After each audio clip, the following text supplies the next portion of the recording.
Welcome in. How's everybody doing tonight? Oops, chat. How did I do that?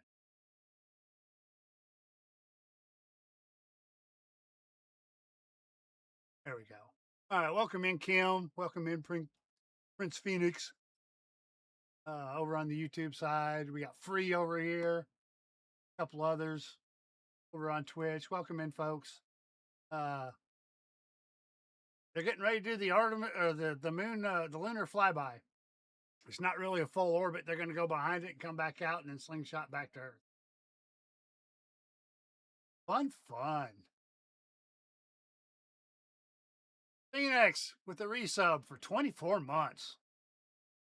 Sir? Yeah, it's a moon. They're not doing a whole lot other than talking to folks. My camera probably looks like shit because I'm not used to having all this sunlight. That and the doors open back there. I'm getting fresh air in here. I wasn't going to close the curtain on that. It's what is it? It's like 66 degrees here and a nice breeze. Got all my laundry done and in. I'm doing all right. My back's killing me.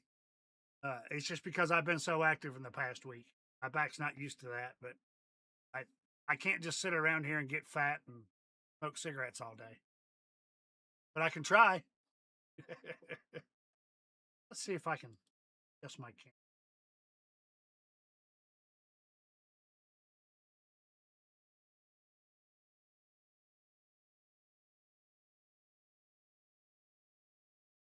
Push her on automatic. Then that gets a little dark when I do that. I don't have my lights on either.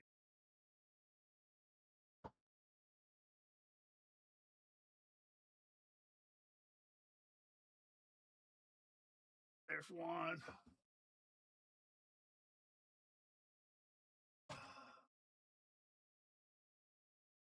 Switch on to my other lights. Go out. Well, let's see.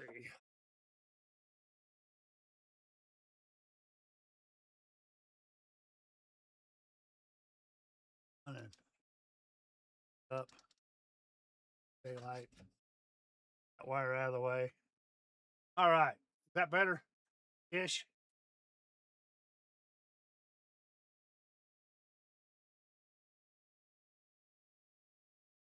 About it. I can actually zoom.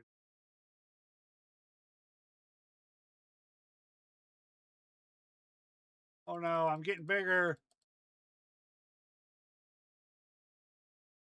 There we go. All right. And the TV behind me is not working. Long story.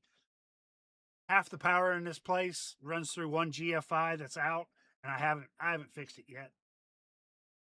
Goes out once a year, and I'm not paying $80 for another GFI outlet. I'm just gonna put a regular outlet in there and say fuck it. Yeah, it's been a stressful week. We'll go ahead and turn on the audio here. They're not talking a whole lot.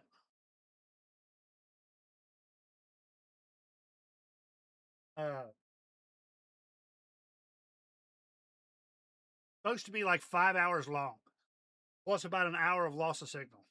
Middle.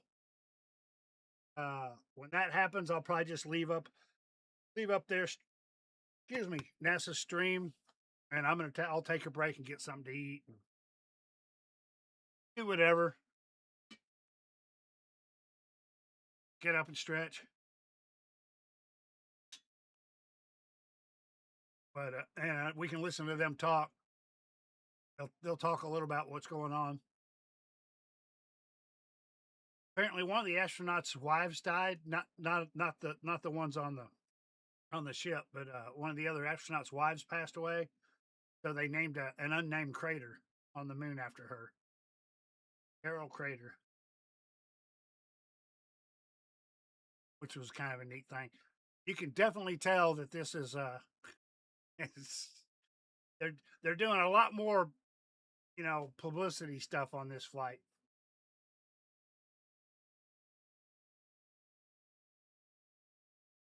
I'm not hearing any audio right now at all.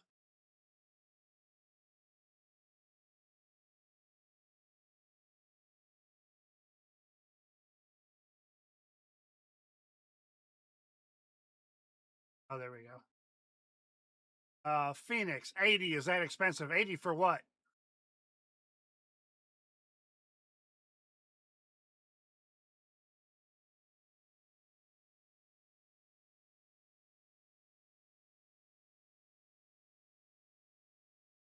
No, I don't want to come to your laundry either, Free. I'm catching up on mine because I've only done it a couple times since the first of the year. I had literally mountains of dirty laundry in my bedroom. In fact, I went through and threw a lot of it away. All my old 2X t-shirts that don't fit anymore because I've gained so much friggin' weight. Ugh. GFCI. I don't know. The one I bought last time, it's made specifically for these campers. It was weird. It Nothing in this camper is standard. Although I'm changing that little by little. Why do I have two?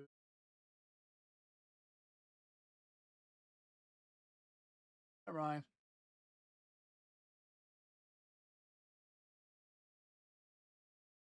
I've been on doing off and on today playing World of Sea Battles, doing grinding. One of these days I might stream that for y'all, but it's kind of boring. Boring.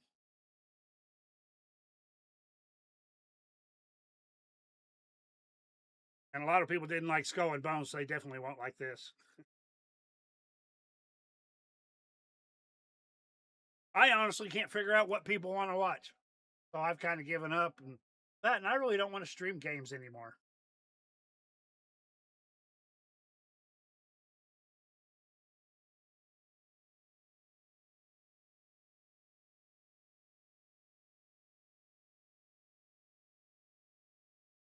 Damn, Kim. You do that a lot, you need to check the lint filter. Just saying, a lot of people don't. And also check your hose, because a lot of that lint still gets through. I've seen people burn up their dryers doing that, catching them on fire.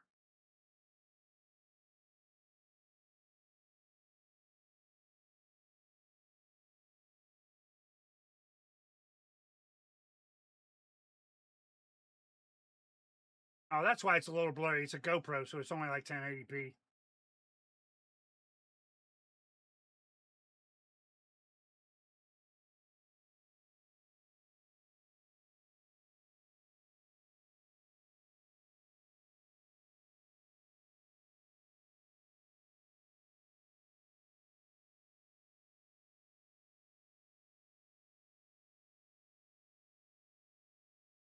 I think NASA, with their billions of dollars a year, could put some decent 4K cameras on their spacecraft.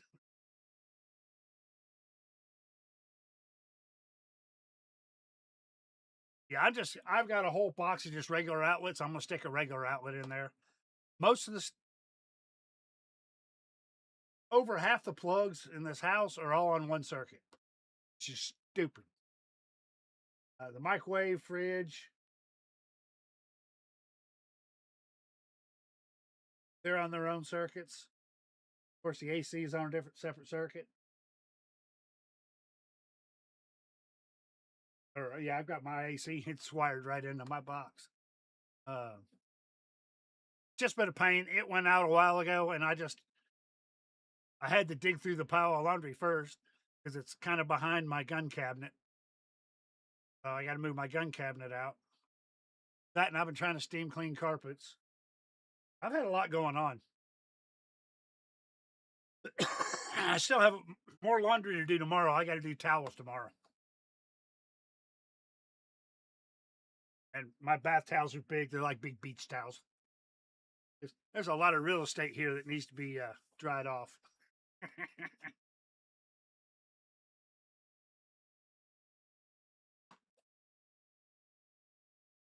And I usually use two towels. I'll use one to pat off the bulk of it, and I'll get a second one to dry myself real good.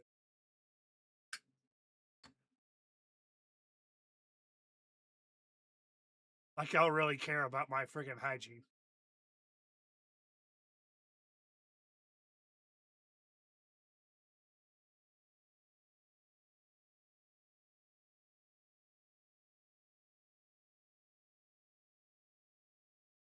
Oh, I hear you there, Kim. Hey, work comes first.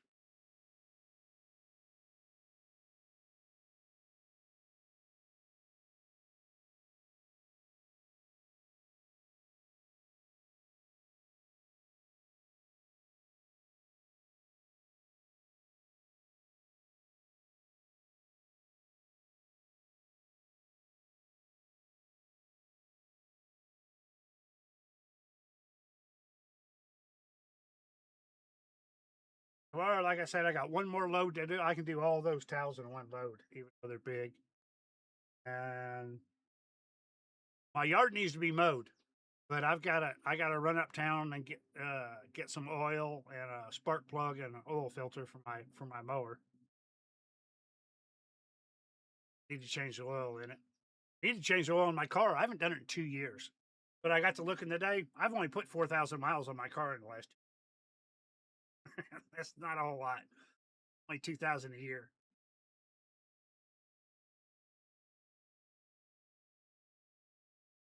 And I'm probably gonna have to do that myself. I was looking into having somebody else do it, but I'm not paying somebody $250 just to change my oil fuel filter. Freaking stupid. I'm used to doing all this shit myself.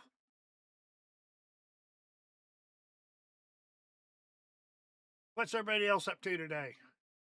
Y'all have a good Easter?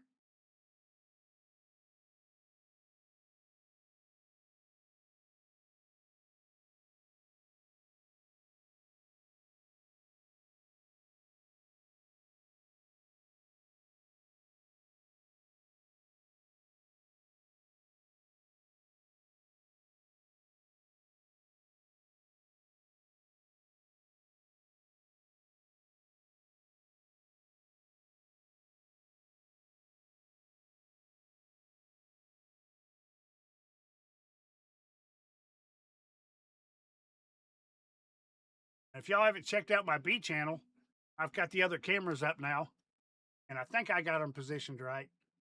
The one on the beehives kind of sways because it's on a tree, and it's been windy as fuck lately. It'll make you dizzy watching it.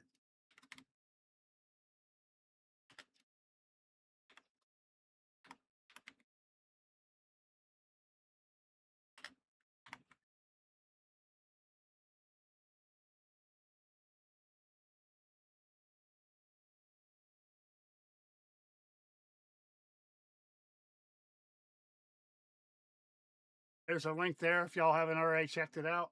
Now, that's the current live leak, current live feed.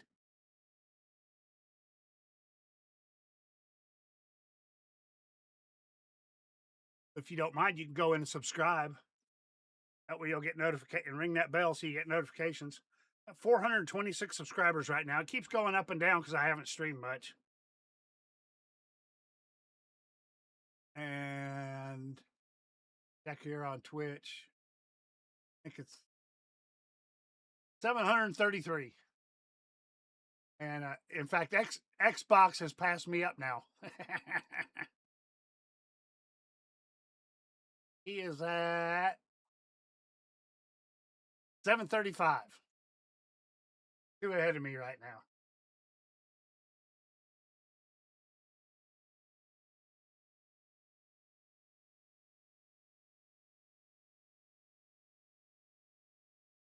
He's still got 193 and a half hours.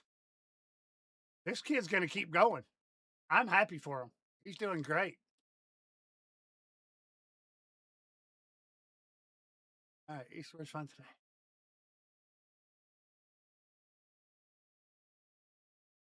Ooh, ham and egg omelets sound good for dinner. I didn't order eggs this last go around. When I ordered groceries, I need to order some more.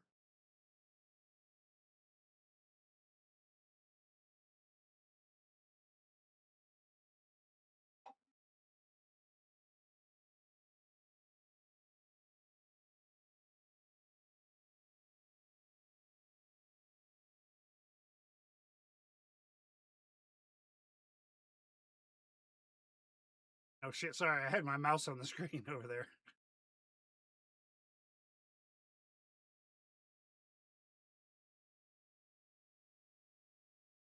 They're taking pictures of certain areas for the science team here on the ground.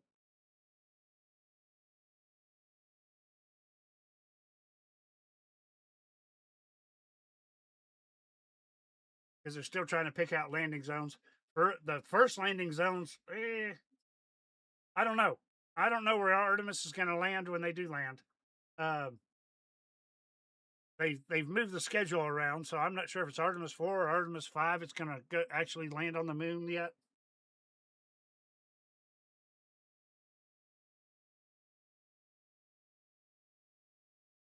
Thanks, Kim. Yeah, I got up to B cam, and I went ahead and I had another old camera laying around, so I put it up as the bird cam because the birds have been really active. Cats sit over here in the window and watch them, and I can keep an eye on laundry too.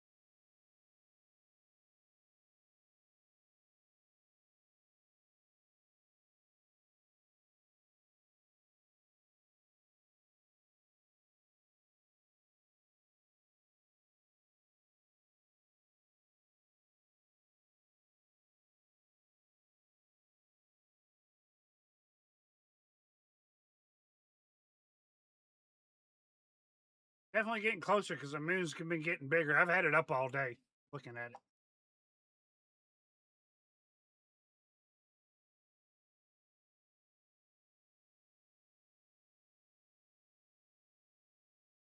Moon looks awful dark. Probably because all the light reflecting off of the spacecraft there. Probably got the camera screwy. Cameras don't like weird light.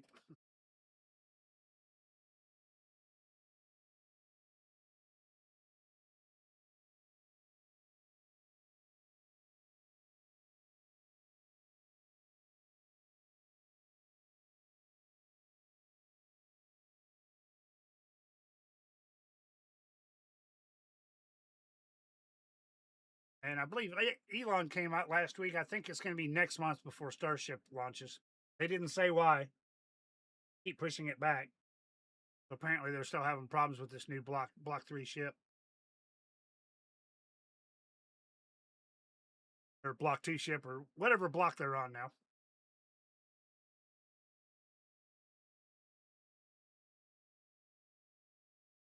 Oh, Kim, I did way too much. I had to mount both cameras, plus run. Well, first of all, I had to bring them inside and plug them up to initiate them. And then I had to go out and hang them and then run all that Cat 7 cable. And it's still just temporarily hung. I need to get out there and hang it better, but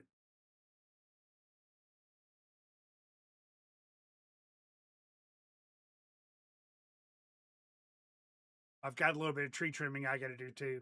Nothing major. It's little stuff like there's some leaves hanging down in front of the bird cam. There's a branch somewhere that I see it at night swinging in front of the camera, and I can't figure out which one it is.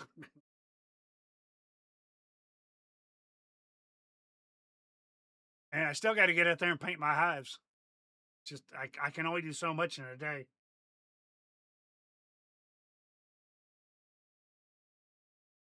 Kim, I'm just so independent, and I used to be a workaholic. 16-hour days, you know, getting out and doing everything. I can't sit still. Like I said, I still have the bedroom carpets to steam clean.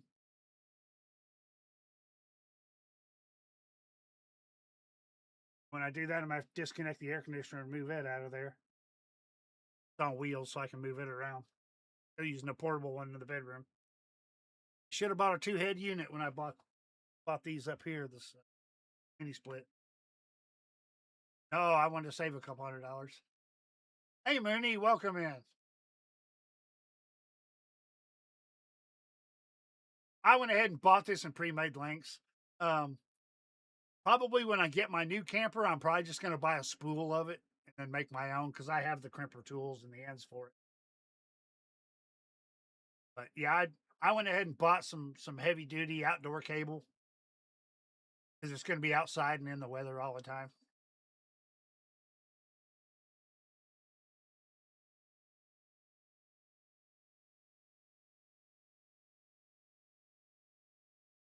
Yeah, I hear you, Kim. Now I can't do what I was doing last summer, and last summer I wasn't doing much. Right now, it's mainly my back. My breathing's been okay.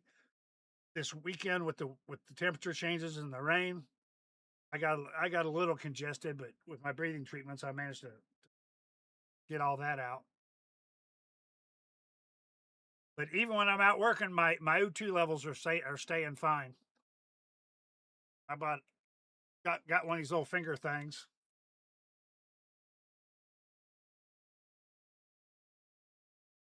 and like I said, my blood sugar finally came down after those friggin' steroids. It's a little low right now. It's saying 95. Normally I'm about 97, 98.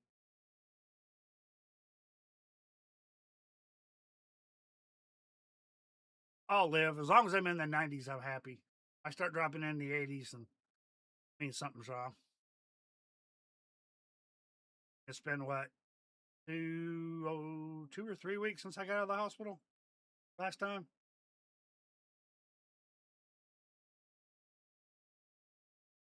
Usually about 2 weeks after I get out of the hospital, I start having trouble again. Way it goes.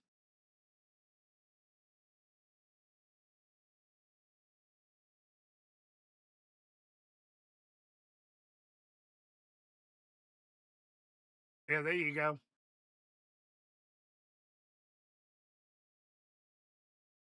HDMI really doesn't do well over distance. I don't know what the maximum length is. Uh, but sometimes you got to buy a little injector box, which is I was afraid I was going to have to do for this, but I checked with Crispy Turtle, and I think he said you can go with PoE. You can go like 200 feet, 300 feet before you start having signal loss. Have to add an injector. But this beat cam's only 100 foot. Actually, probably not even that far technically.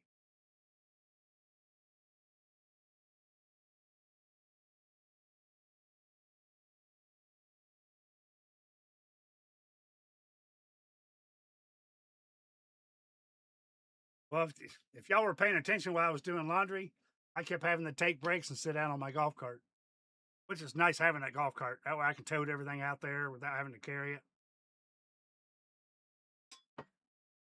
or I'll be messed up even more.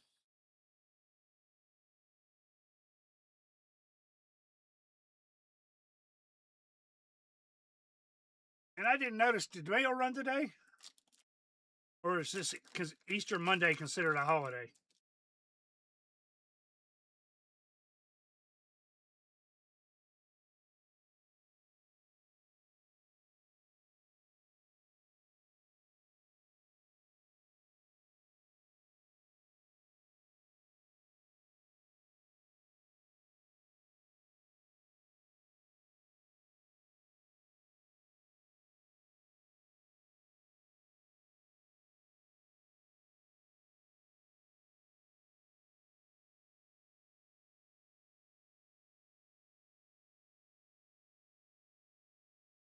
Ah, damn little pit bull was in the yard again, too. And the Rottweiler.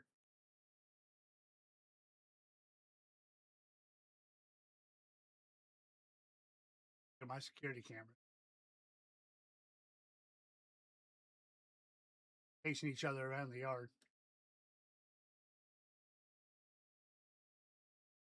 They better not have gone under the camper. They keep knocking my sewer line loose. And then I don't know it till a day or two later and it starts stinking.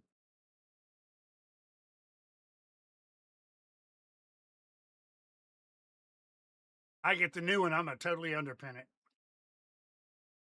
Keep the critters out from underneath there.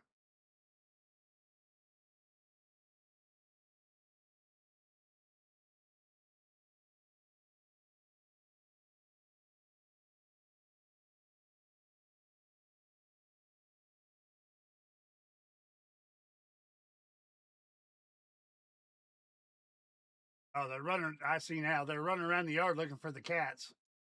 What they were doing.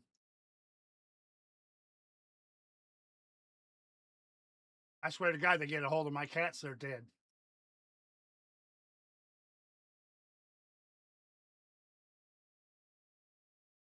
I don't see the mailman at all today.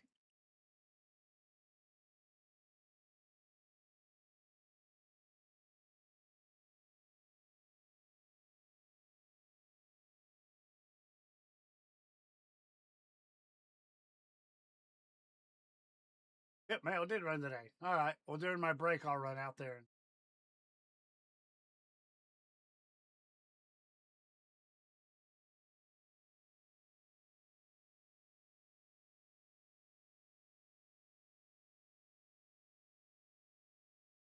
Hey, Lost Moon Bear, welcome in. In Canada, it is. Like I told them, I'm doing all right. My breathing's been great, but I can't get out and do much. I get winded just from being out of shape. That's what happens when you sit around for 3 months,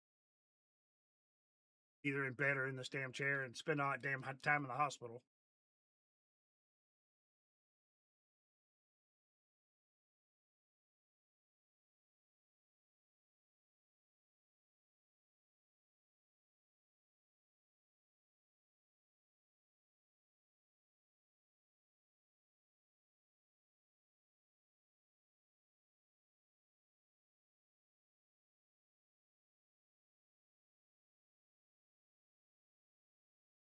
Yeah, I'm not going to be streaming as much, and I may not ever go back to streaming games, but I am going to be streaming a lot of this space stuff.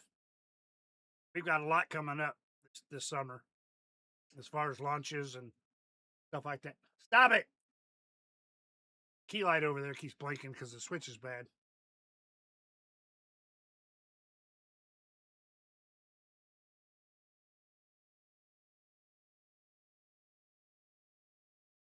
Six people in here now.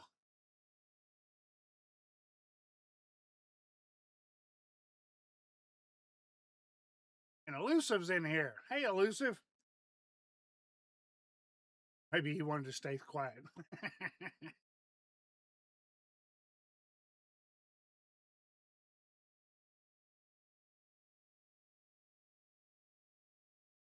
I figured it was going to be a bunch of NASA talking over all this stuff.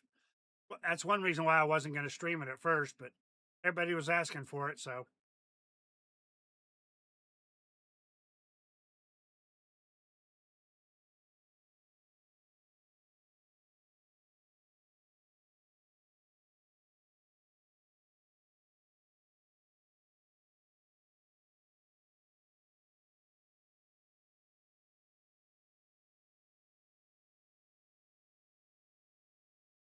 Hey, Mooney, where are you at now, anyway?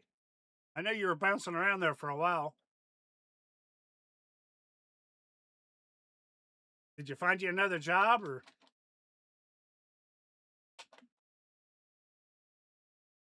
at least a good man to take care of you?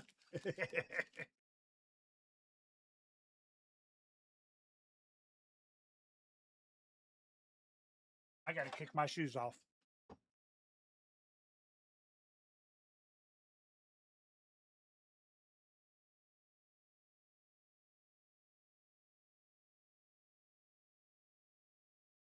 You just went Ashbot time. Your husband's not going to like that.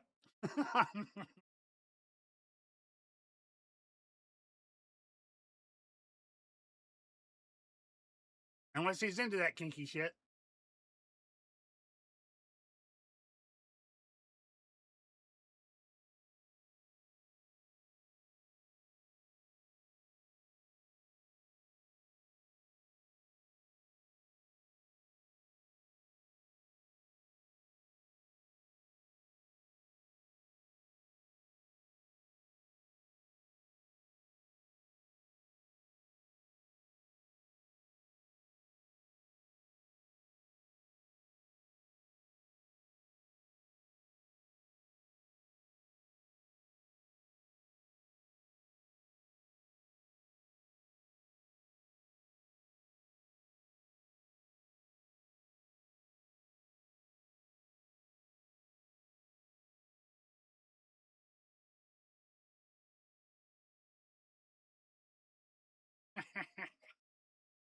Kim, this shit. We're just guys. We do that kind of shit.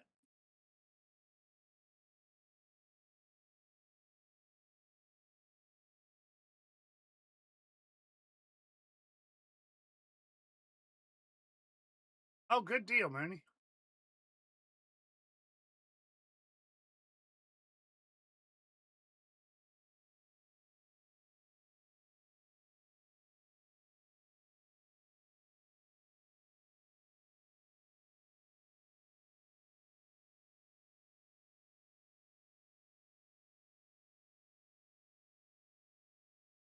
Hours and 10 minutes. So that'll be about 5:42 my time, Central Time.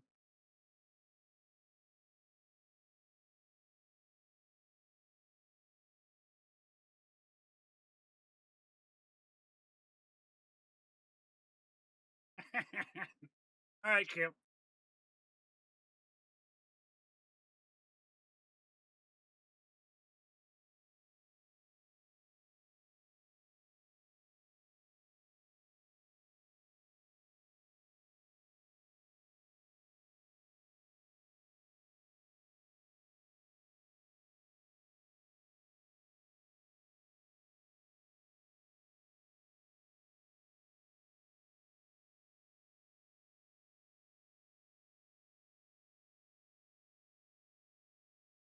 I was watching a stream the other day on Twitch. I didn't know Twitch offered 4K now. I'm sure you got to be a partner for all that crap. But no, I'm not supposed to be doing 1440p, but I am. Somehow they're letting me do that.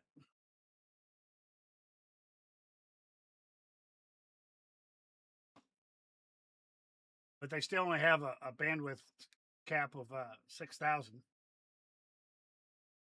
Kind of stupid. Right now I'm streaming at roughly 20,000 kps on YouTube. I think it's like 800 over here. I don't know what I have it set.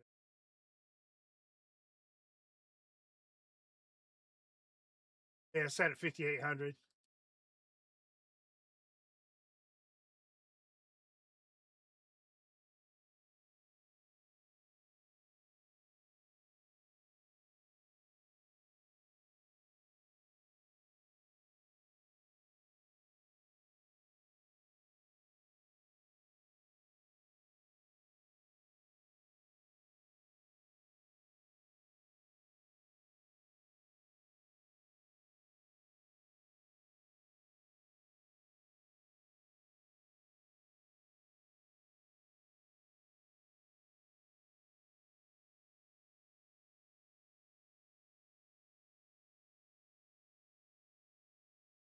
Yeah, I don't know. My last couple streams of me gaming didn't have a whole lot of people coming in anyway.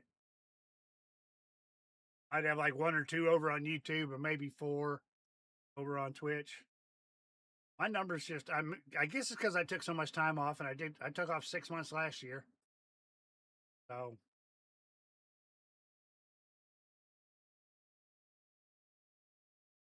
it's an okay image. I wish it was a little higher quality.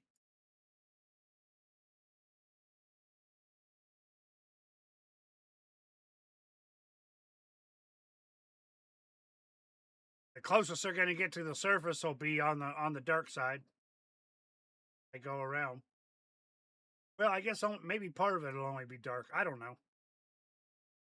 Well, no, half the moon's still going to be dark.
guess there's not taking any pictures from inside the capsule right now.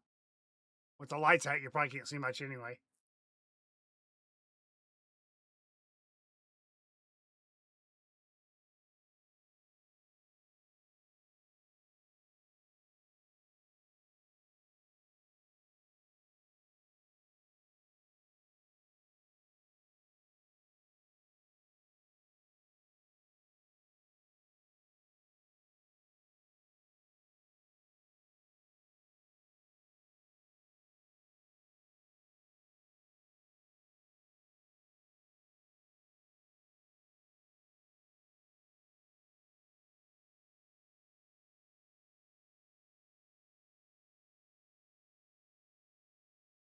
Yeah, but it still stinks to. I mean, even back in the old days, it sucked when I was only streaming to 2 people. Kind of demoralizing. And I'm not that exciting to watch, so I really can't blame them. There are much better streamers out there. Right now, I'm just doing it for fun. I did it in the beginning because I needed the extra money.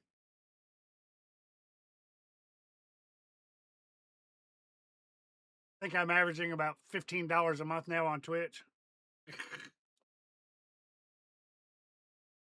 Thanks to a handful of y'all that subscribe all the time, even when I'm not around. Or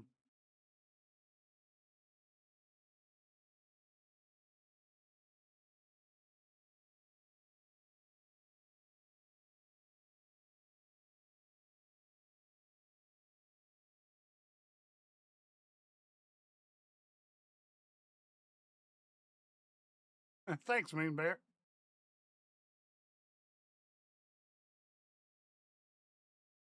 Yeah, like I said, I've probably streamed 4 times, 5 times. I think I might have had 2 game streams back in January.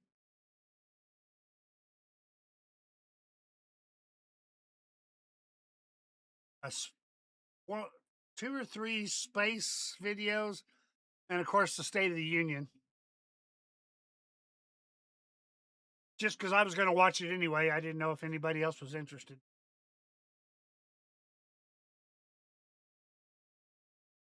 We try not to bring up politics much here.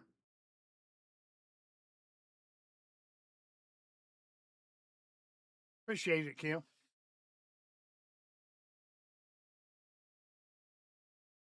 Hey, Will. No, you're all right. Hey, this is going to be like a 5-hour stream. So, like they said, in about, was it 2 hours? They're going to lose signal. I'm going to leave the stream up, but I'm going to get up and get some stuff done around here. Get something to eat during that break.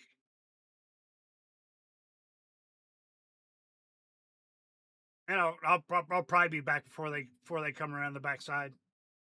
Get signal again.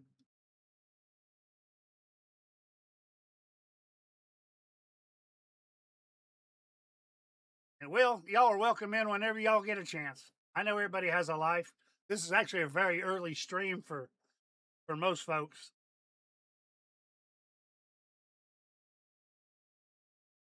And I've given up on Fridays. Everybody's busy on Fridays, so I don't even stream on Fridays anymore, unless it's a space launch or something like that.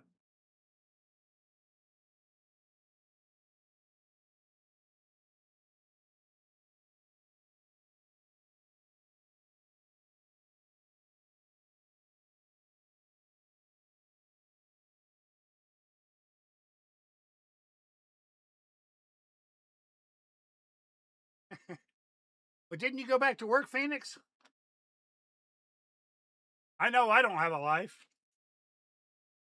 I've been busy lately just because I'm playing catch up around the house here. Like there's a basket full of laundry right down here on the floor. It's folded. I just haven't put it up yet. I was running out of time for the stream. In fact, I was a little late starting the stream.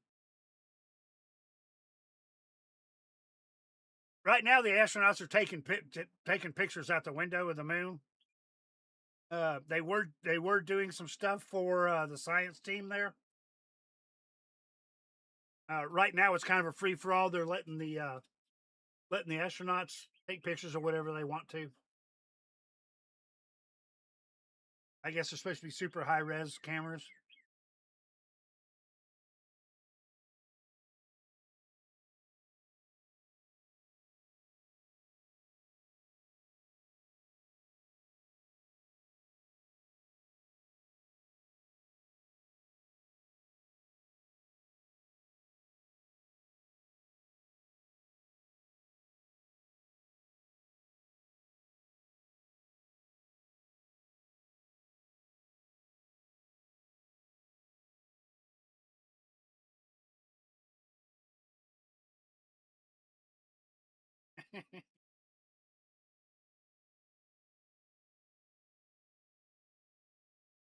Now the zero G indicator is actually it's a moon wearing a ball cap. Uh, I guess they had some contest with like uh, second graders across the country, and the one kid won. But inside that plushie is an SD card with a bunch of names on it. I can't remember what the names were for.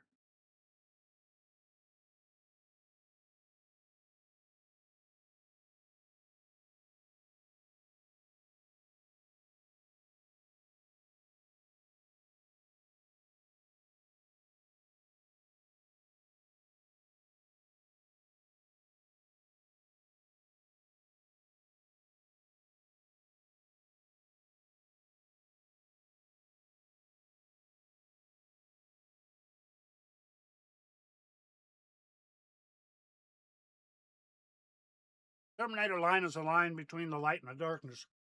Apparently, they're getting some awesome pictures because the angle of the sun right now.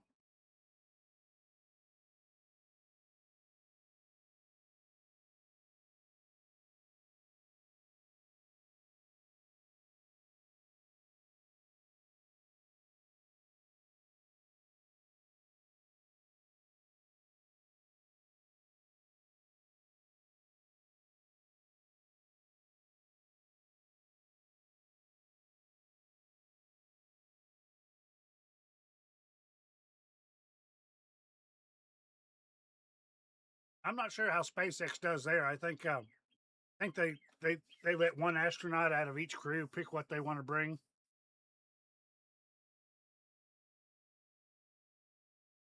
fact, it was SpaceX that started that. I think.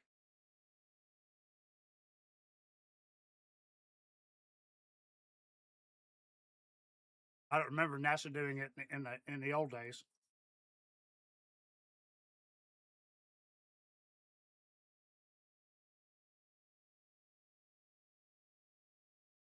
There you go. You got your stream streak.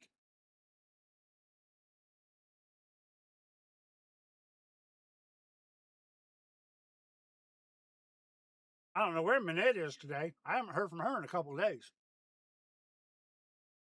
I'm gonna do to her what she does to. Where's my phone? Fuck, my phone's still out on the golf cart. Give me 1 minute.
Oh, speaking of the woman who won't make me a sandwich,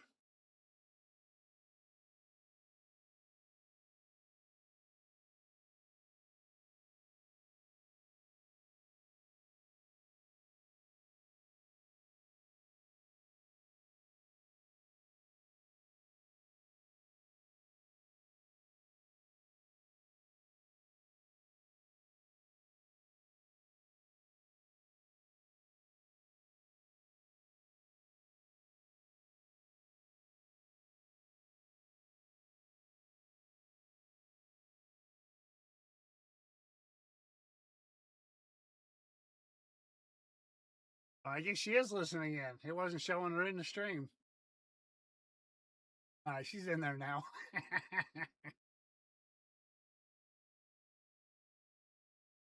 Over on the Twitch side. She told me sandwiches are overrated. I don't know why I'm texting. A free sandwich is a free sandwich. For the safety of all, I'm not streaming on today's stream. At least with Spider, anything goes in my streams.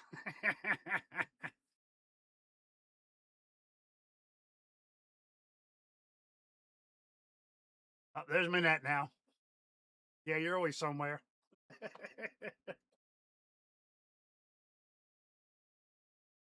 Unfortunately, I really didn't study up much on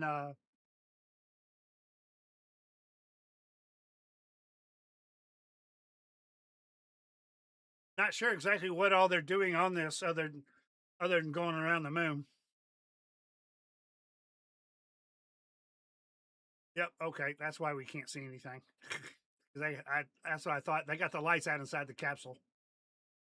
Why'd they even bother switching to that camera? There we go.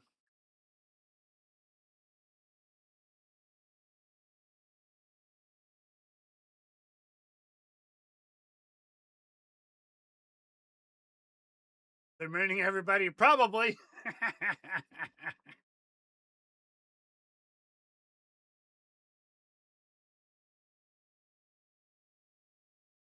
Yeah, Lucifer wasn't around for all the all the lawn stuff and the bush parties.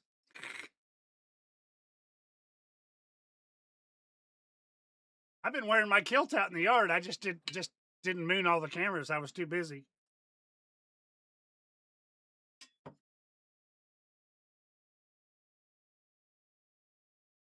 Yeah, I was going to put it on this morning, but it was like 48 degrees when I first went out this morning. It was cold as snot.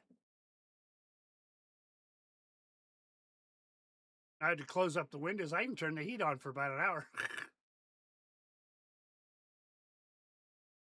But I had a video game running all day too, and this thing was really pumping out the heat. Not doing too bad right now. CPU is getting a little warm, 68, but that's still good. GPU is at 45, even with dual streaming. But I'm not playing the game right now either.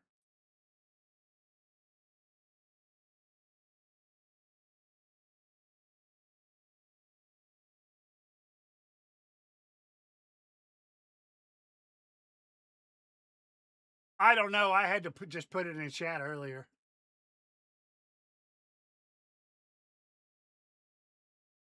That's the current live stream.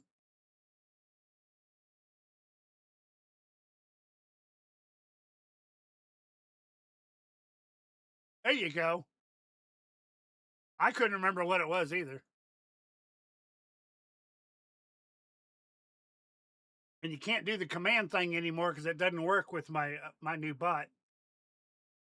Stream Elements should be all but shut off, other than on the YouTube side, it's still working.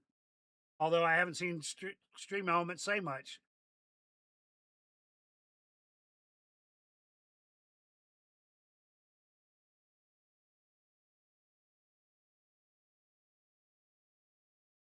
Well, Kim, I don't mind the cool mornings because I like it cold.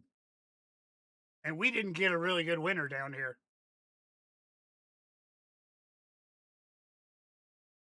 Which means next year we're probably going to have a hell of a winter. Probably going to be cold as fuck and ice and snow. And then you'll see me out on the golf cart cutting donuts in the snow, probably rolling the damn thing over. And then me calling 911. Yeah, I think Stream Elements is all but gone from Twitch now. I'm still using it over on YouTube because I'm still having trouble with my bot doing stuff on both channels.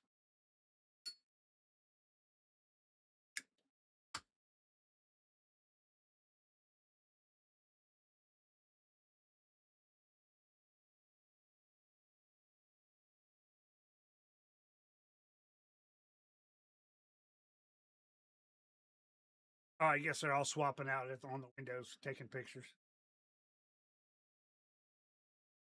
Which is cool. This is the closest anybody's been to the moon in what, over 50 years? 72, 74, something like that.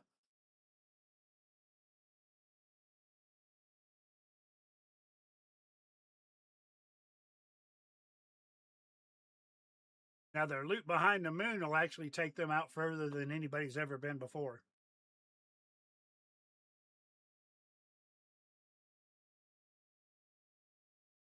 In fact, they had one of the Apollo astronauts on earlier. He actually talked to them this morning after they woke up. All right, Elusive. We'll see you in a little bit. Appreciate you stopping by.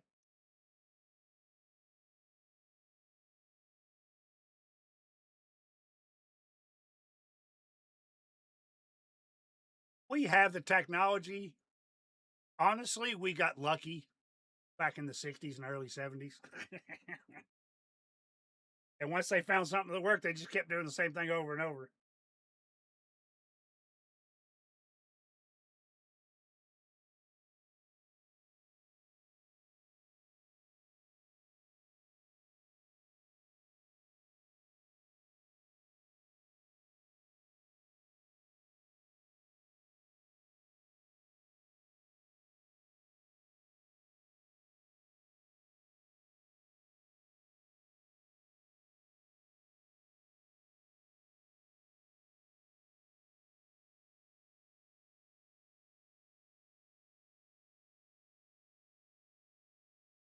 It's windy out there.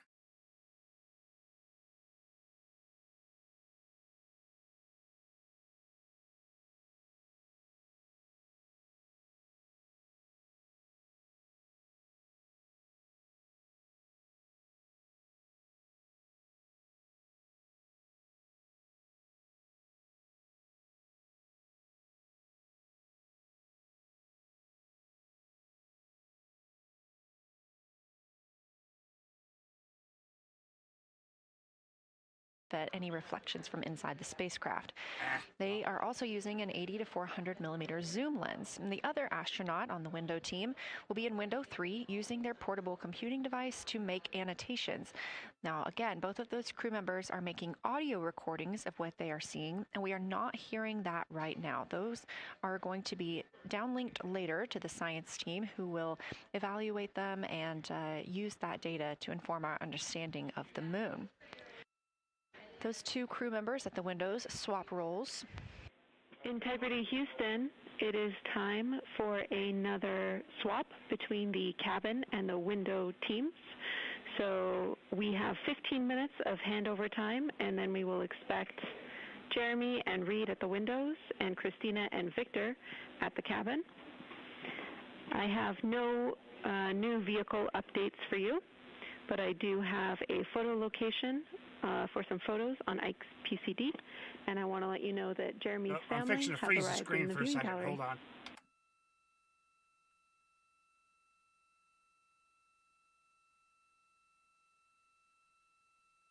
All right, there you go.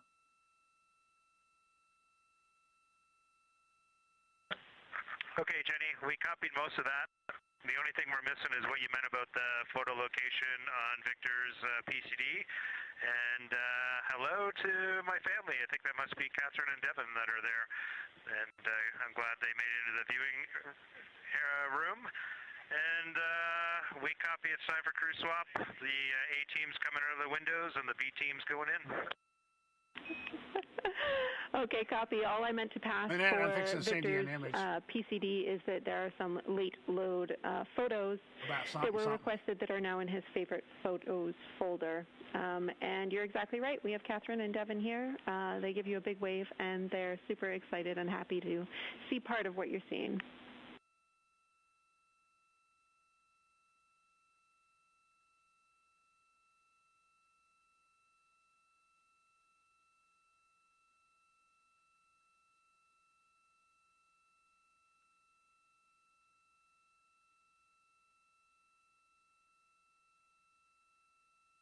If it goes through, that phone link thing on Windows has been a little... We're not sure what we're looking for in the PCD.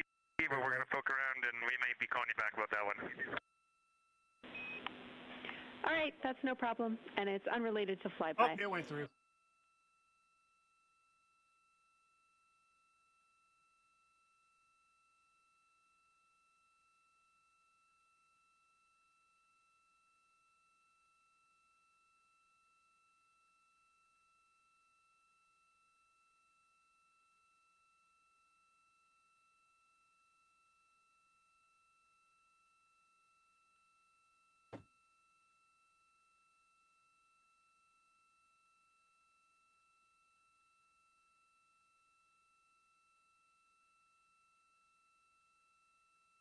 This is Artemis Mission Control here at Johnson Space Center in Houston, Texas. And as you just heard, Capcom, or Capsule Communicator Jenny Gibbons, Canadian Space Agency astronaut and Artemis II crew back The only snow I saw at all this year in Orion that it is time for a swap from the cabin to the window teams. Was it the first time I was in the hospital? We're now at the tail end of the second. I can't remember. Lunar Birmingham got a Flyby snow shower. observation block. Again, we have 5 of these today. It didn't even stick. Most recently, Victor Glover and Christina Cook were at the windows photographing and making annotations. And in Birmingham, while they just Reed had enough to Wiseman fuck and up Jeremy traffic. Hansen were in the cabin providing support, whether that is SD card help, but also science sit reps calling down any situation reports for what they are seeing on the moon. Yeah, or Manette, I just went ahead and about the ordered vehicle another bottle status. and changed the shipping address. With that call to make a swap, Reed and Because Jeremy I already will be drank the back first at the bottle, windows, and I'm fixing making to bust into this. observations for what they see at the moon and taking photos.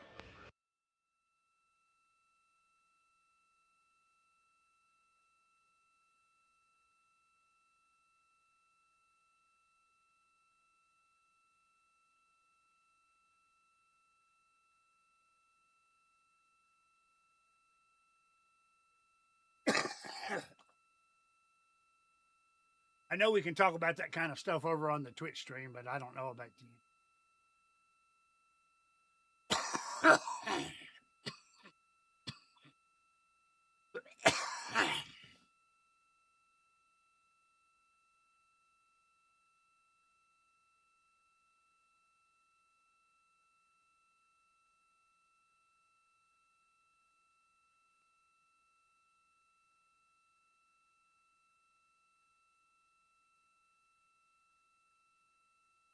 This is weird. I got stuff moved all around different. I'm not capturing my main display.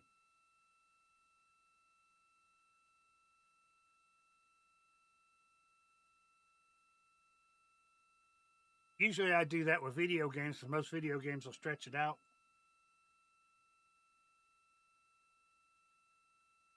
Streaming. All right, it's in 1440p. I think they were in 4K for the launch. They had all kinds of camera errors and stuff as far as their stream went. Looking back at some of the other pictures I saw of the launch and in space, there were actually some really good pictures. Again, you're watching live coverage of NASA's Artemis II. But something that's really awesome up here is we now have the moon and the Earth in window 3 simultaneously, and the moon is a gibbous, and the Earth is a crescent. And I'm guessing in about 45 minutes we'll have 2 identical crescents as we change our position in the universe. That's cool. I wish the cameras could catch that. That is pretty darn cool. Thank you.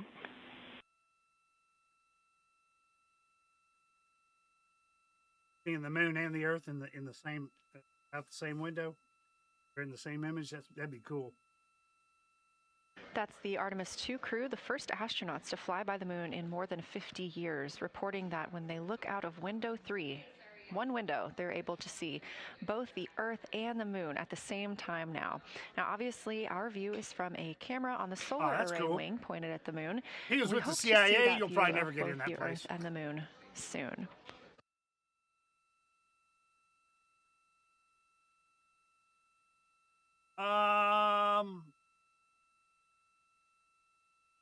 Some upcoming I can't remember the last Apollo what mission you that can actually went expect. to In the about moon. an hour and 40 minutes, we will have Earth set, and during that time, we will have a view of Earth Google going that. behind the moon. Shortly after, just a few minutes later, we will lose signal with the Orion spacecraft. This is tracked as it is going behind the moon and out of reach of the Deep Space Network. At 6 o'clock p.m., the spacecraft will make its closest approach to the moon at a distance of about 4,066 miles. At 6:02 Central, the spacecraft will reach its farthest Apollo 17 distance was the from last Earth time they were at on the about moon. 252,755 miles. Of course, these are See, they orbited the approximate, and we will moon make just like sure to these guys are provide going to you do. with the But this final orbit's going to be further out distances because they're actually once doing a those are slingshot. confirmed.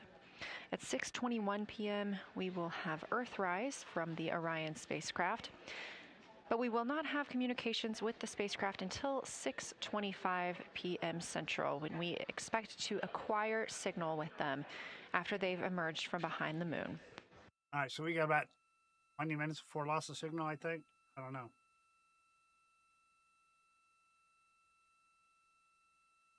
Yes, we won't be able to see it live, but I mean they'll post videos and pictures later, but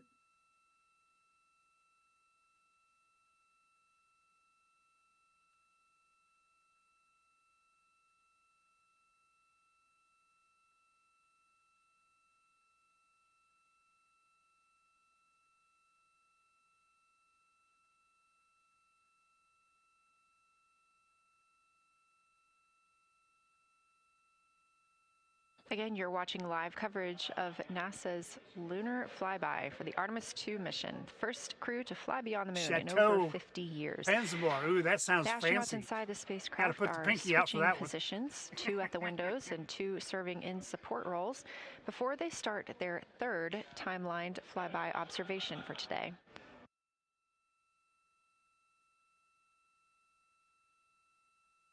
We've heard great calls from the crew so far describing what they're seeing, all well trained by the science team here Like on I the said ground. during the launch thing, Elon needs to get off his ass and get Starship up there.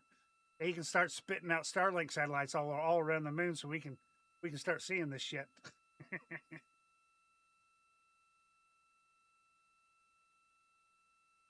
Another major milestone for the crew today will be to experience a solar eclipse from their capsule.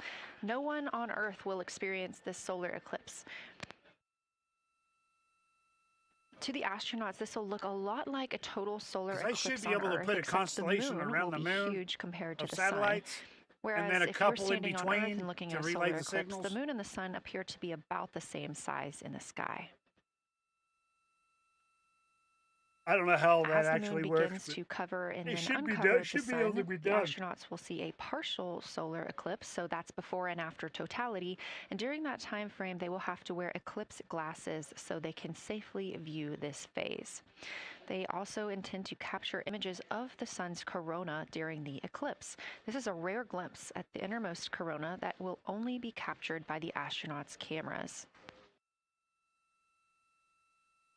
During the eclipse, we also look forward to the crew members describing what they will see, which includes unique light features like the shape and size of the corona and potentially even lunar dust.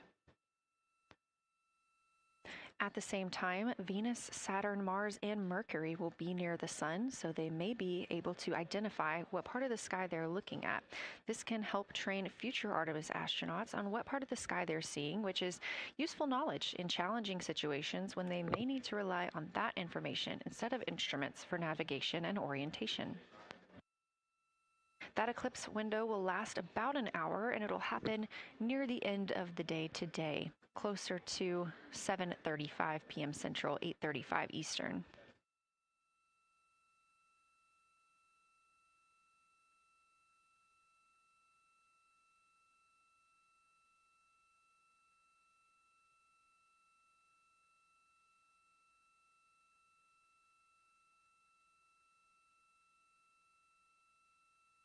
You're almost done. Click the download in the top right to continue.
As you can see in this live view from Orion, the spacecraft is maneuvering around the moon, and the views of the moon have changed since we started our broadcast. The near side is now very far to the right side of your screen. This is the side that we can see from Earth. That darkened portion are ancient lava flows.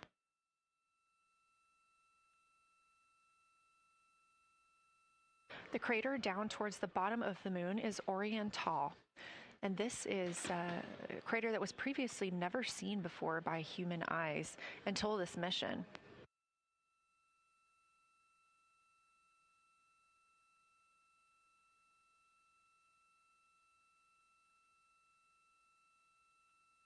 Everything to the left of Oriental is considered the far side.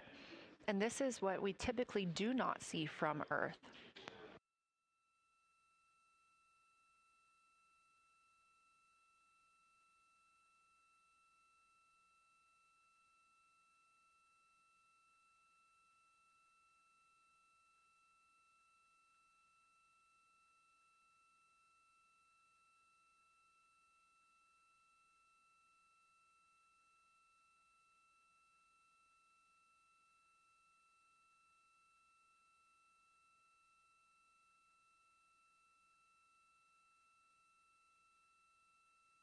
And just a reminder about this view, this is coming from a GoPro camera mounted on the tip of one of Orion's 4 solar arrays.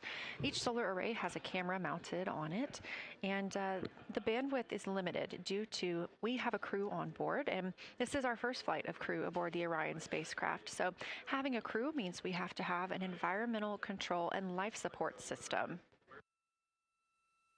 There's a lot of data around, a lot of data to bring down for the crew members to keep us up to date on everything happening aboard the spacecraft. So we have to share our bandwidth when it comes to imagery and data.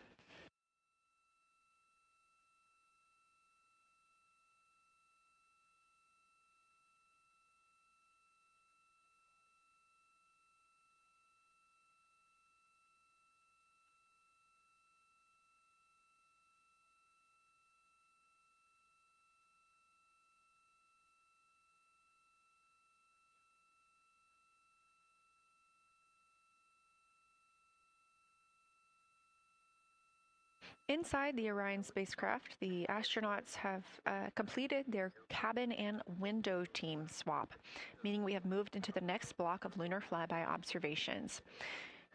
Jeremy Hansen and Reed Wiseman are now back at the windows, taking photos and making annotations.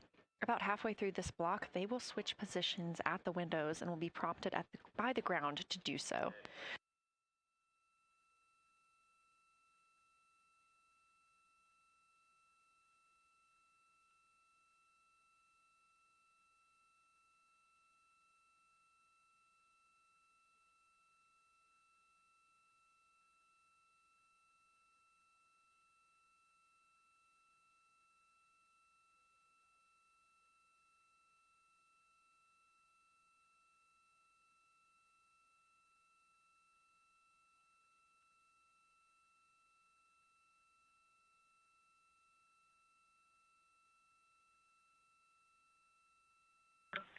Houston, integrity for SITREP.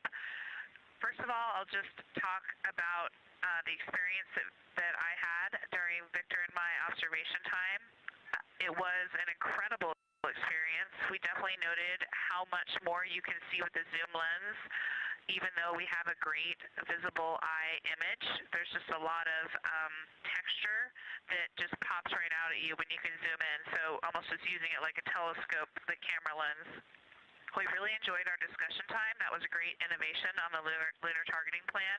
We were both able to describe a lot more kind of with flow, I would say, when we were talking to each other. And it was also, we sort of were able to bounce ideas off of each other and come to new conclusions. We had, I think, a very successful talking through of some contacts between different color areas, both in the mare and in the highlands, and we identified some really unique texture areas as well. At one point, towards the end of the images of my time in window 3, I just had an overwhelming sense of being moved by looking at the moon. It lasted just a second or two, and I actually couldn't even make it happen again. But something just drew me in suddenly to the lunar landscape, and it became real. And the truth is, the moon really is its own body in the universe. Really is made of It's not cheese. just a poster in the sky that goes by. It is a real place. And when we have that perspective and we compare it to our home of the Earth, it just reminds us how much we have in common. Everything we need, the Earth provides, and that in and of itself is somewhat of a miracle. And one that you can't truly know until you've had the perspective of the other. I'll switch into some logistics stuff. The Peltors, both their batteries stopped providing the active listening, but we have verified they are still recording, and so we are able to have discussion time and hear outside our recordings by yes, I am a dork. The ear cup off of the ear.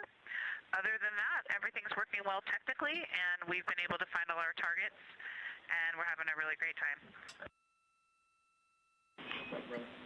Thanks, Christina. We copy those logistics for the Peltors, and also thanks for bringing us into the cabin with you with that description.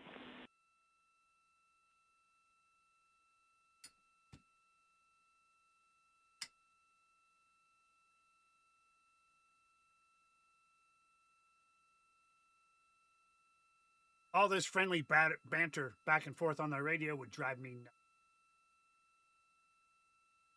Of course, you know me.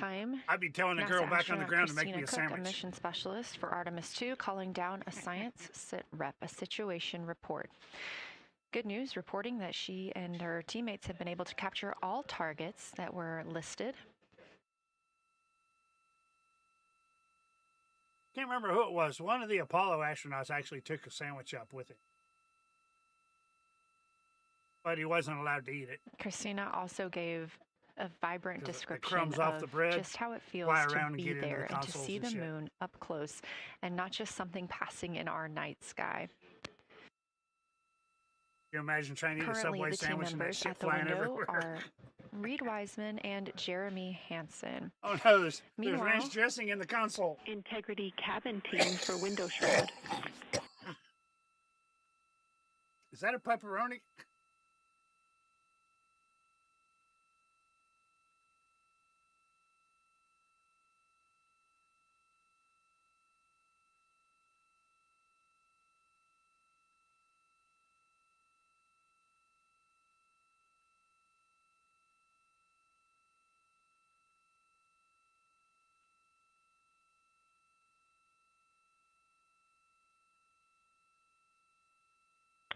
We're listening. Go ahead, Jenny.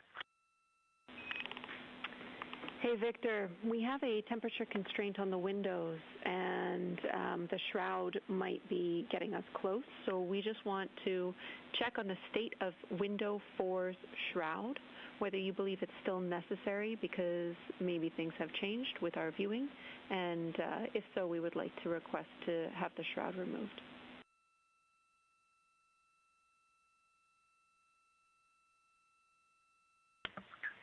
Houston, we believe it is necessary. We pulled it off just as a corner. It is very bright. It definitely would affect our night vision and maybe comfort.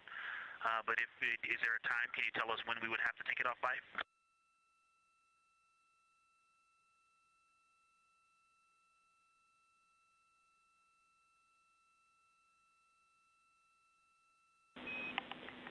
Unfortunately, since it's been on for a while, we are going to have to request that the shroud is removed, and we can recommend something that could block the light but just create a bit of distance between the window and whatever is covering it. Something like a t-shirt would do the trick and help. I don't understand what they're trying to do. Okay, we're removing the shroud, and we'll make it work. Thanks.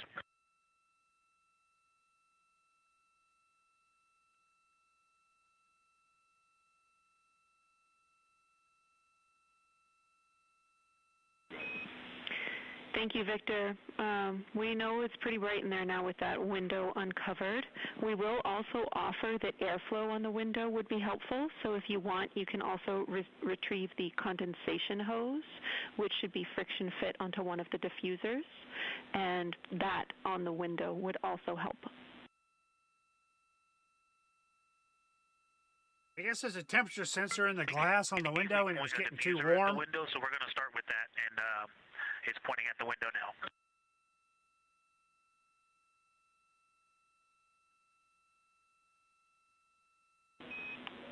now. Okay, we'll take that, Victor. Thank you. Please keep us updated. I guess they had a curtain over one of the windows to keep the extra light from coming in.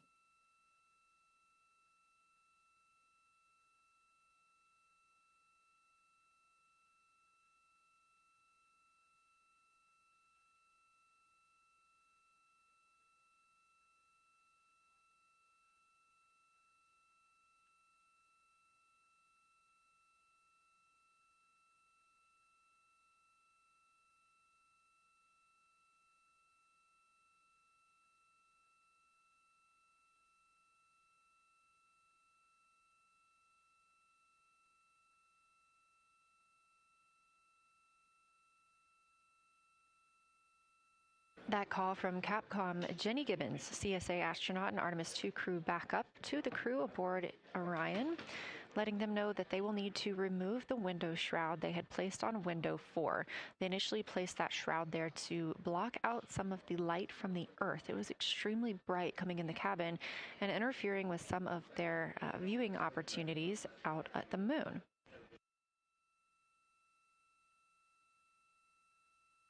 This was a request from ground teams to ensure that they are protecting other systems, and the crew has been offered the opportunity to use something else to cover the window.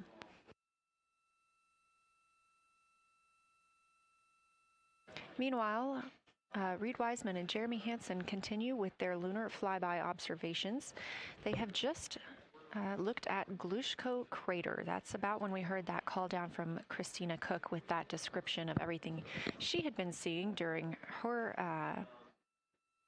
observation period and what she was seeing at that time. Actually, some pretty decent images considering it's a GoPro. The science team asked this crew to take centered images of the entire crater and their ray system in one frame. They're also interested in knowing the brightness, texture, and extent of Glushko's rays and how they differ in the mare, or that sea area, versus the highlands. Glushko is considered a young lunar crater, and these observations can help understand material properties of those craters.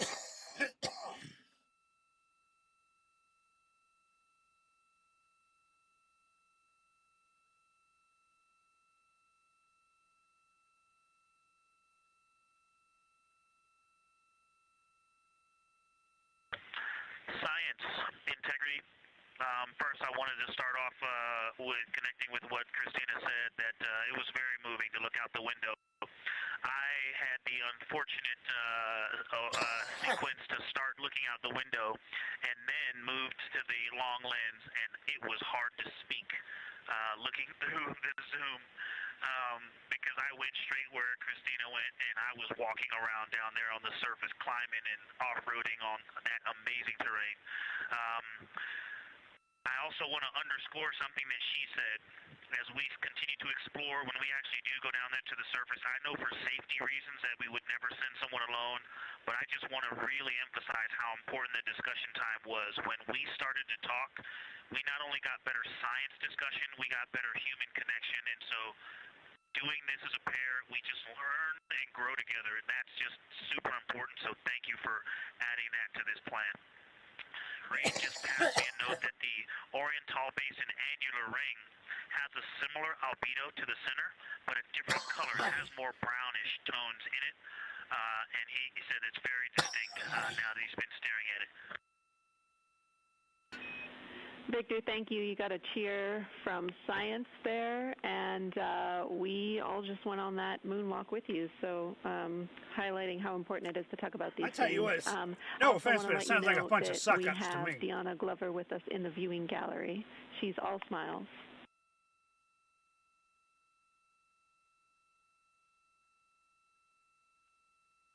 Well, you just got a bunch of cheers up here. Hey, babe. I love you from the moon.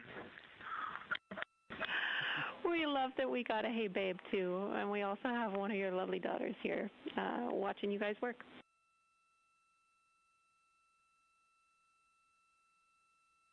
Yeah, his family's been in the gallery Thank you guys off for and doing on all that day. and for supporting them through this. And to all of you, Genesis, Maya, Joya, and Corinne, I love you. And Deanna, I love you. I'm glad you get to be there.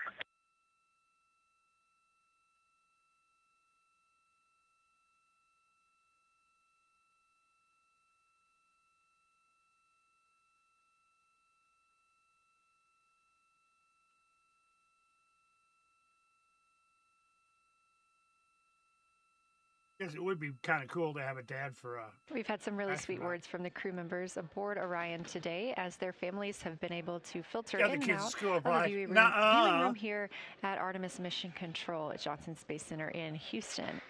Victor Glover also giving a great science sit rep and just a description of how it must Why is that feel not working? if you were down on the lunar surface while he was looking through that 80 to 400 millimeter zoom lens. He also expressed how important it was to be able to talk through that real time with Christina Cook and stress the importance of that on future missions, that it not only made their discussions better, but also more human. You're supposed to pick a random number. It's also supposed to put Glover the and username Cook in there. are in the support roles right now, not taking photos or making annotations at the windows, but they are also Yeah, but I actually encouraged to have their I midday imported meal the at this command time. into my For lunch today, those two crew members have options of beef Streamer bot. ravioli, salmon, But I'll be butternut honest, squash, I haven't sweet and touched savory Streamer kale, bot in forever, pickled other than beets, firing it up today. cherry blueberry cobbler, tuna noodle casserole, tomatoes and artichokes, broccoli, and chocolate peanut butter bar.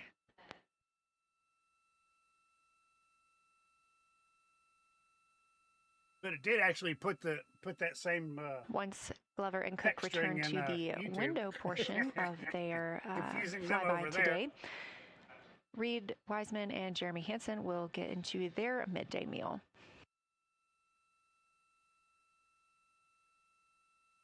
Again, this is the third of 5 scheduled blocks for our lunar viewing today, and if you were watching at the start of the broadcast, you can definitely tell the difference in the distance from the moon. We are now 5,518 miles away from the lunar surface, and again, I can tell they're expecting the getting crew closer. to get about getting bigger. 4,066 miles away. They are currently 252,050 miles away from Earth, and every mile is a new record, having surpassed the Apollo 13 milestone for furthest distance earlier today.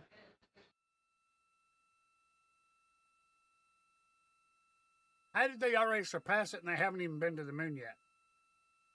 My question. Unless the moon's in a longer outside orbit than it was back then. I don't know.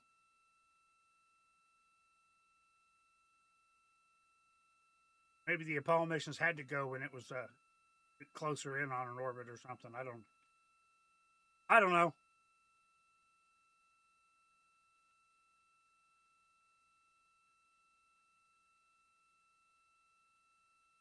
If you look down to the bottom right of the moon, in None of that the orbits are darker actually looking round. area, that They're is more elliptical. Oriental Basin. We have continued to lose views of the near side. It is just barely visible over towards the bottom right side of your screen.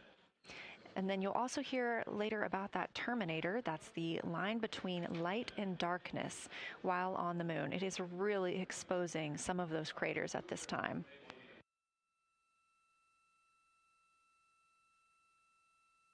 A couple of the other features in view right now are Hertzsprung Basin and Vavilov Crater. Yeah, I don't know. Hertzsprung Basin is nearer to the If I was a center rocket of scientist, the I'd be moon, working for Elon. closer to that terminator line right now. And Vavilov Crater is just on the outskirts of it, closer again to the terminator.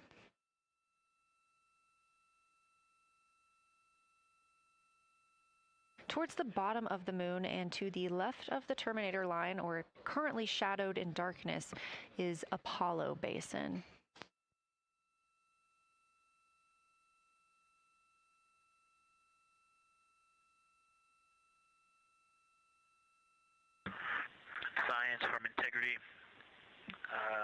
me find out how far we are from the moon right now. But our view is about a third of the moon is in eclipse. That beautiful Terminator is out there calling to me. We're 4,691 miles from the moon. And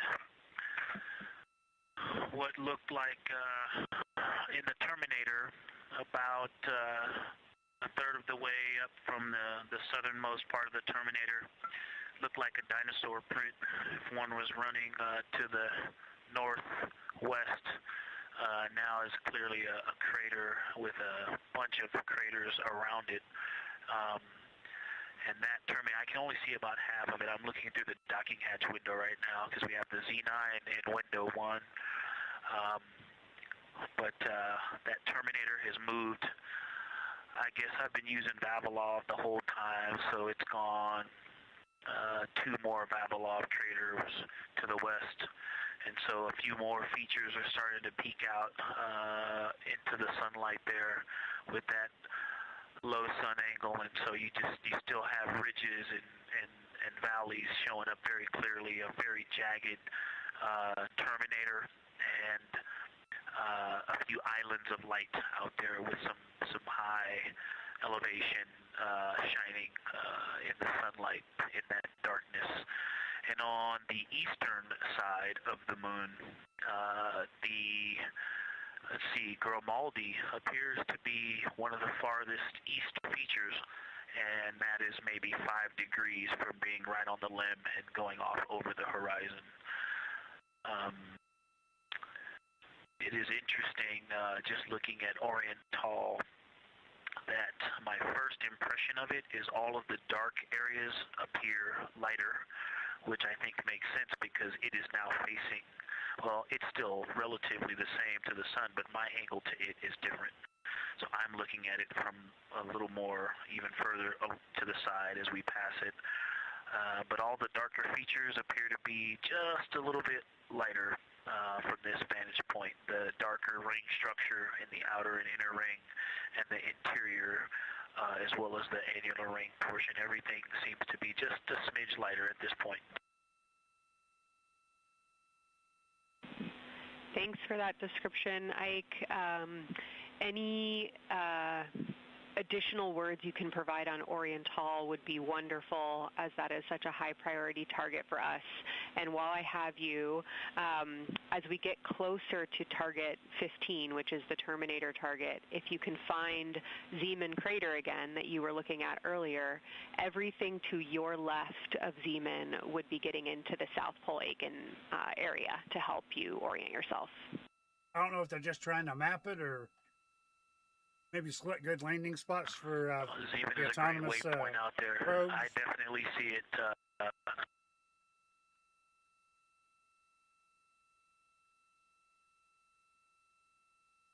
Yeah, They've sent a Zeeman couple rovers is to the moon, but very they easy keep to toppling find, over. and that is and land. awesome. Thank you for pointing that out. Feel free to do that as often as you think of things. Let's see, looking back at Oriental. Okay, another thing, after looking through the zoom camera, man, you guys are smart. You probably did this on purpose, but after looking with my plain eyes and then going to the 400 millimeter zoom, now looking at it, I see the cliff face as if you were standing in the center. That inner and outer ring have definitely some real terrain to them, and now I can see that as terrain. Now that I look at it even with my naked eye, I can tell that there's a lot of elevation and that, like I said, a cliff face on that eastern edge where all the darker deposits are. And it's just the scale now. Looking at it from far away, before it seemed like flat with color painted on it, but now that I look at it, I can definitely see that there is, different depositional characteristics, and so the darker is some other material, but there's also some shadowing going on because of the cliff face that is a part of that crater wall. Great description, Victor. Thanks, and really interesting to hear now the distinction between shadow and color. Before I let you go back to other observations, you mentioned that Reed saw a browner hue to the annular ring than the rest of Oriental. Are you seeing that from your vantage point?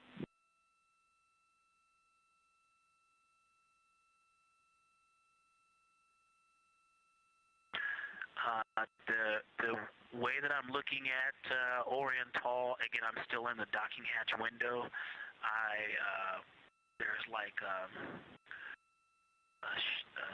thermocouple right here in the center of the window, and it is the orange Kapton tape color, and so it is unfortunately, it's like trying to look at stars, you know, next to a metropolis. I think it's drowning out any color that I could pick up from the moon. I am not able to see that color, but I have not looked at it through one of the forward face, from one of the windows 1 through 4. I think when I get away from this Kapton tape strip that I would be able to see the variation that Reed's talking about. That is great feedback operationally. Thanks, Victor. I'll leave you to it.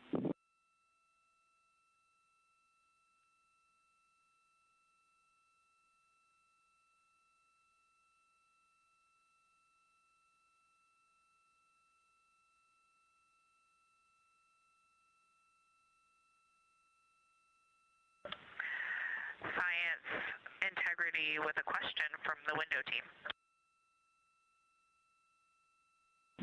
Integrity, this is Science here with you. Sorry, folks, I'm getting tired. Yes, I've been up since midnight. Have a question to help inform a theory that they're sort of tossing back and forth. What is older, the Mare seas of the near side or Oriental?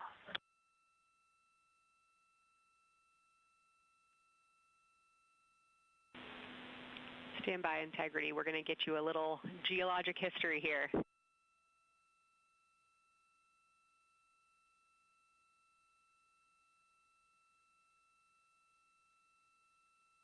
But the science staff doesn't know. Those are the nerds of the nerds.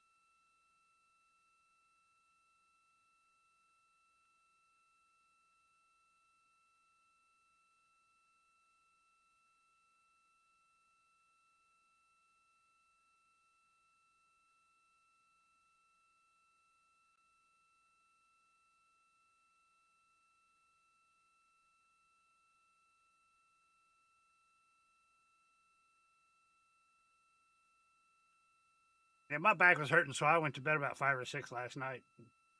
Woke up at midnight, of course, wide awake.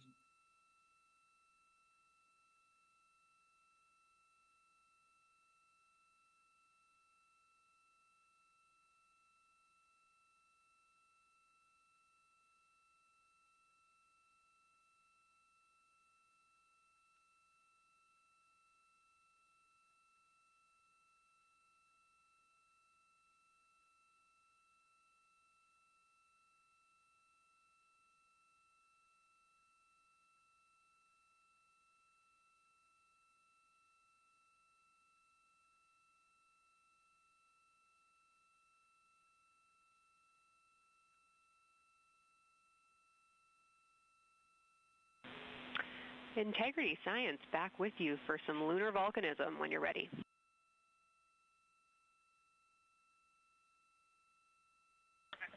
Go ahead. You're making our day down here getting to talk about lunar volcanoes.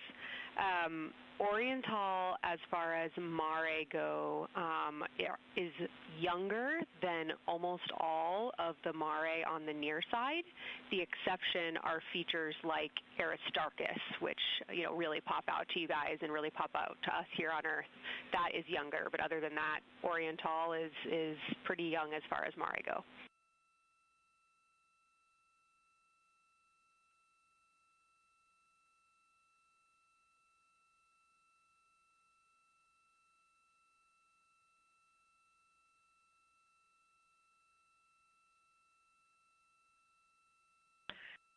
And Kelsey, thanks for that. We love lunar volcanism too.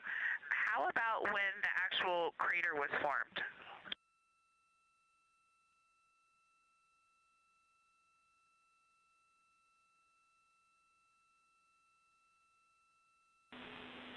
Yeah, we're going to get you an age for Oriental, and while we're getting that, Christina, can you, maybe you've heard the window team talk about the sort of contacts around Oriental, but because that material is so much younger, if anything pops out to you about physical relationship between that and surrounding terrain, we'd love to hear it.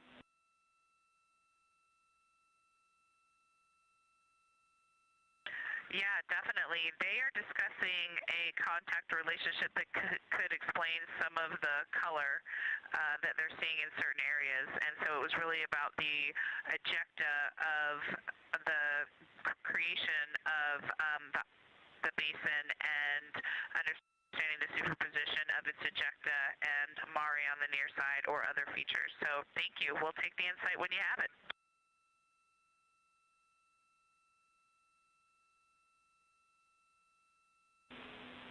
Thank you, Integrity. And I know Jenny wants to get to you with some topics, so I'll leave you with Oriental is 3.8 billion years old.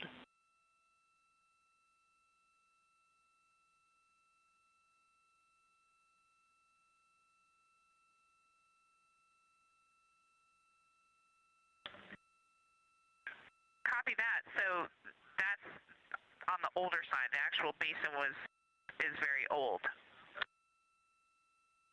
Correct, as is the case with a lot of mare. Typically the big basin formed and then the volcanic eruption was able to punch through the crust where it was weakened by that basin formation.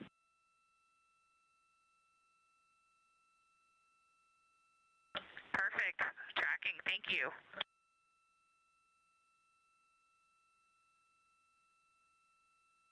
NASA astronaut Christina Cook calling down some questions to the science team on console.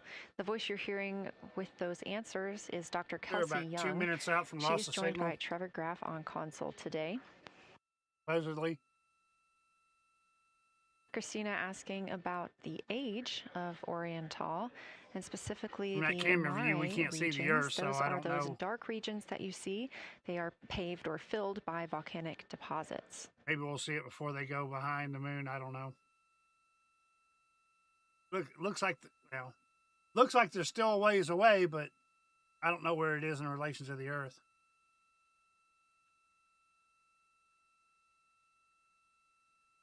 And they haven't been throwing that map up either.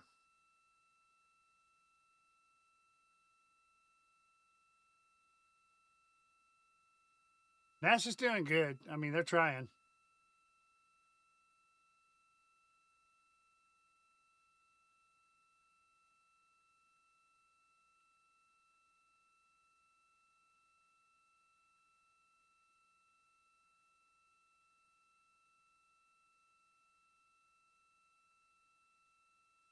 I think my back's hurting too. Better answer. Integrity, it's about time for a position swap at the window. So we will ask Reed and Jeremy to swap positions. And I'll remind you again about your SD cards. And Victor or Christina, I have one window task for the cabin team when you're ready.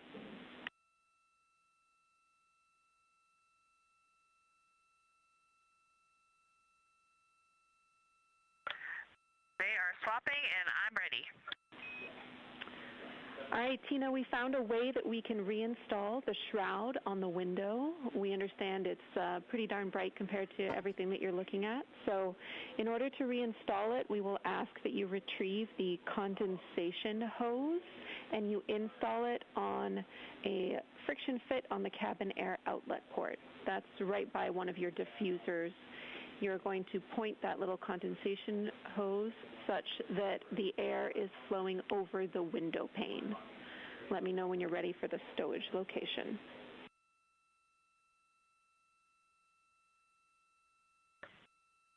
Ready.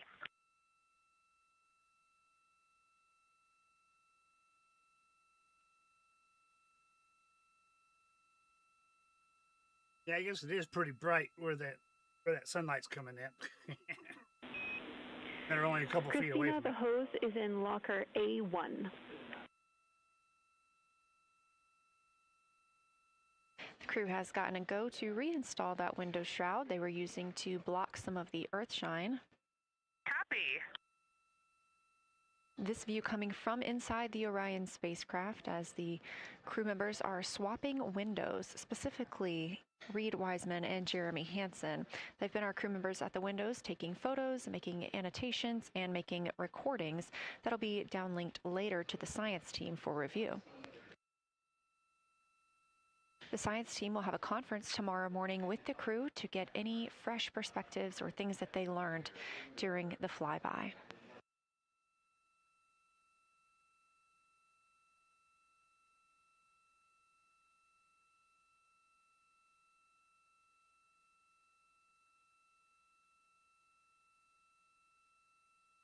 Yeah, especially since before they started taking pictures, they turned off all the lights in the cabin, trying to get their eyes to adjust to the dark.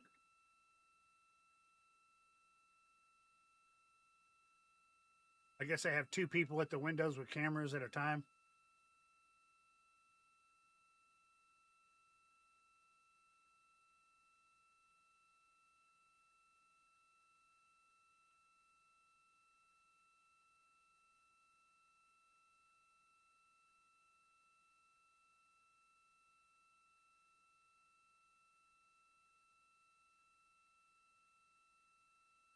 Again, we are now in the third of 5 observation blocks for the crew scheduled for today. Oh, and I saw a thing, the commode did break permanently. Orion is passing They don't have a commode up there right between now. 4,000 and 6,000 miles. I don't know what from they're the doing. I don't moon know and if they're providing the crew with using a diapers full or what. view of the lunar surface.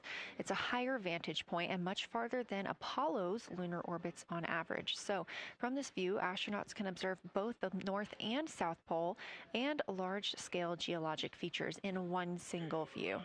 Getting closer to the moon.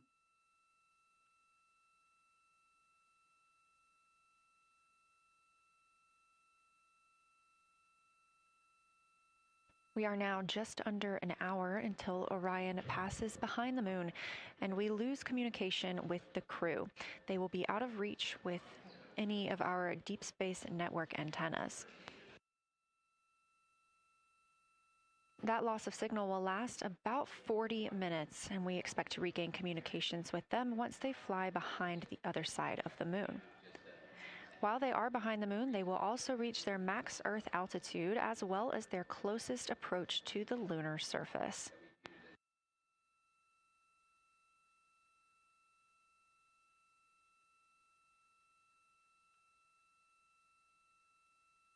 The view you have right now is a live stream from a camera on Orion's solar arrays.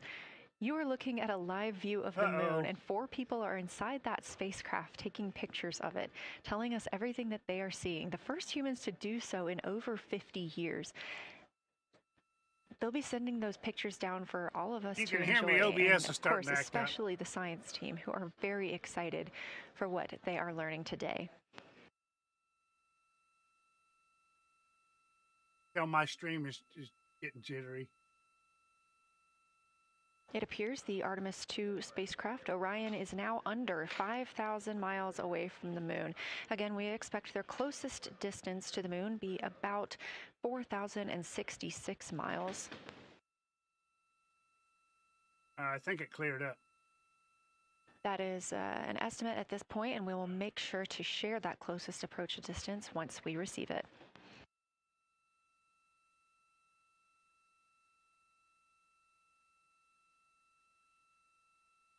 Well, YouTube's saying the stream is healthy. Integrity question: did you just want us to cool the window with the condensation hose, or did you want us to put the shroud back on and cool the window at the same time?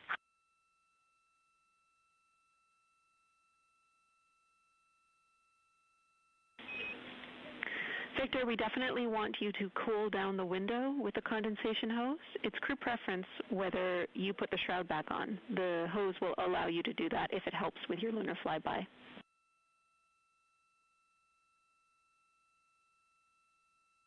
Okay, copy. We're going to do both at the same time. Thank you. Houston copies. I'm pretty sure it's just a shade that Velcro's on there. You can stick the hose up underneath one corner of it. I mean, come on. That's not rocket science. I mean,